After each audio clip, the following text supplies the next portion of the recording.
progetto L'Italia siamo noi è un progetto di sperimentazione di metodologie didattiche innovative che noi abbiamo curato proprio all'interno di questo Piano Nazionale Scuola Digitale per il Ministero dell'Istruzione.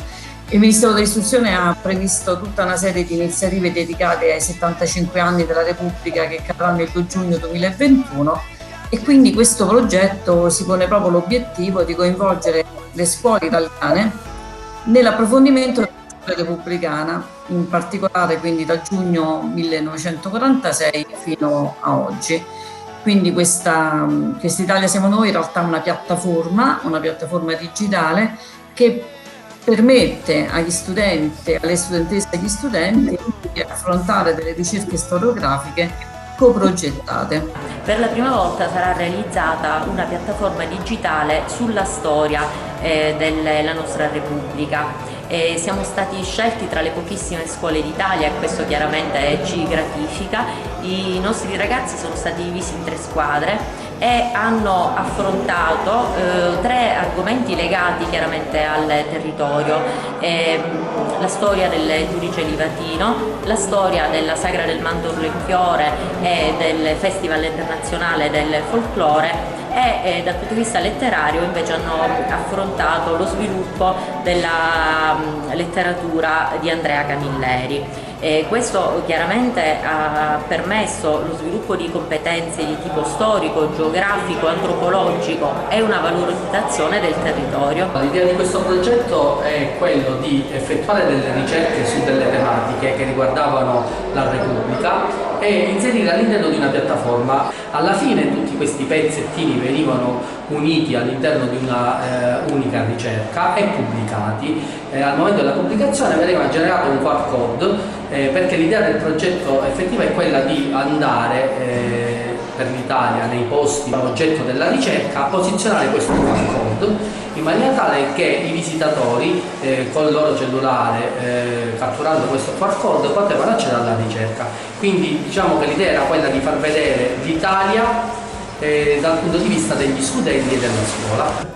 I ragazzi hanno risposto sin da subito positivamente, hanno compreso profondamente il significato, il messaggio di questa straordinaria festività, comprendendone quindi il valore. Da qui, quindi da questo percorso di ricerca, di riflessione, di approfondimento, i ragazzi hanno compreso la validità, o meglio l'importanza di determinati valori. Questi valori si pongono come antidoto all'ignoranza, alla delinquenza, insomma, indicando anche all'odio, insomma, indicando quindi la strada la strada della legalità, la strada della giustizia e della conquista della piena cittadinanza, perché i ragazzi devono costruirsi, devono formarsi per diventare i cittadini consapevoli della nostra società.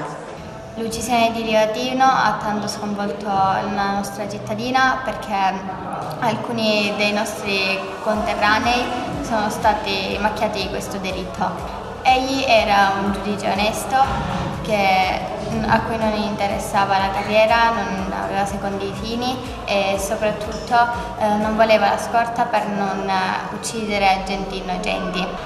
Ha saputo conciliare la fede e la professione. Ho imparato ad apprezzare di più le bellezze culturali, ambientali e la vegetazione della nostra Sicilia.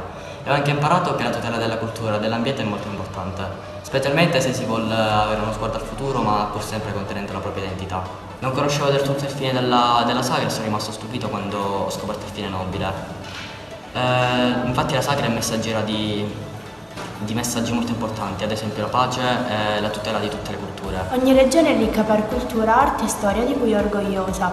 Grazie a questo progetto ho potuto approfondire la figura dello scrittore siciliano Andrea Camilleri, che esprime nelle sue opere l'amore per la società, per la mentalità, per le tradizioni e per i modi tipici di dire in Sicilia. Io ho seguito queste storie e sono rimasta colpita dal senso di giustizia e onestà che porta ad operare i principali personaggi per rendere migliore la società società in cui vivono. È stata un'esperienza bellissima ma anche divertente, ci ha aiutato a crescere culturalmente, ma ci ha fatto anche capire l'importanza di lavorare in gruppo in questo periodo abbastanza difficile. È stato interessante capire il vero significato di tutto quello che viene svolto all'interno. Di non demordere mai dalle proprie idee e di non cercare di spiegare nel sì e nel no, perché altrimenti sarebbe un compromesso. Il mio ruolo nel progetto è stato appunto quello di ricreare un video significativo del giudice Rosario Livatino e ho ricreato anche un'immagine dove ritraeva appunto il giudice e anche la mia città, cioè Palma di Montechiaro. È un progetto sperimentale, pensate a questo punto di riproporlo nei prossimi anni?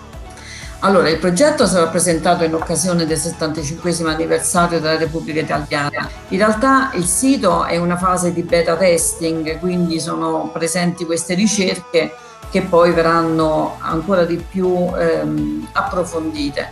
In realtà noi pensiamo da settembre di coinvolgere un maggior numero, diciamo, di scuole, in un periodo, diciamo, più lungo, e quindi non è un progetto che è iniziato e finito, è un progetto che è appena iniziato in fase sperimentale e che permetterà il coinvolgimento di tutte le scuole italiane attraverso una modalità che sarà la pubblicizzazione di questa piattaforma in questo momento, ma poi abbiamo all'interno del sito una specie di forme all'interno del quale, diciamo, le scuole che vogliono essere volte potranno chiederci informazioni. Il fatto di far sì che gli alunni di varie scuole d'Italia da un lato siano in competizione ma dall'altro vengano amalgamati perché poi alla fine compartecipano tutti a un unico progetto, questo fa sì che siano più attenti, più portati a studiare, a fare le ricerche, a documentarsi. Allora, questa piattaforma è proprio sposa proprio il discorso delle metodologie didattiche innovative, cioè è vero che ci sta l'insegnante che deve comunque fare lezioni agli studenti, gli studenti devono apprendere, quindi ci deve essere sempre una preparazione da parte del docente, ma sicuramente dopo ci sta comunque un gruppo di studenti che lavora insieme e quindi con questa modalità di coprogettata è più facile, diciamo, che i ragazzi possano approfondire degli aspetti che magari sui libri di testo non vengono magari subito percepiti. Cioè i ragazzi hanno la possibilità in questo modo di essere protagonisti di una storia che è passata, in modo tale che possano anche capire quali sono le nostre radici e quindi poi insieme riuscire a capire qual è la rotta da dove magari noi vorremmo andare. E poi magari riescono a trattare argomenti di profondità che forse un programma didattico non arrivano in genere a toccare.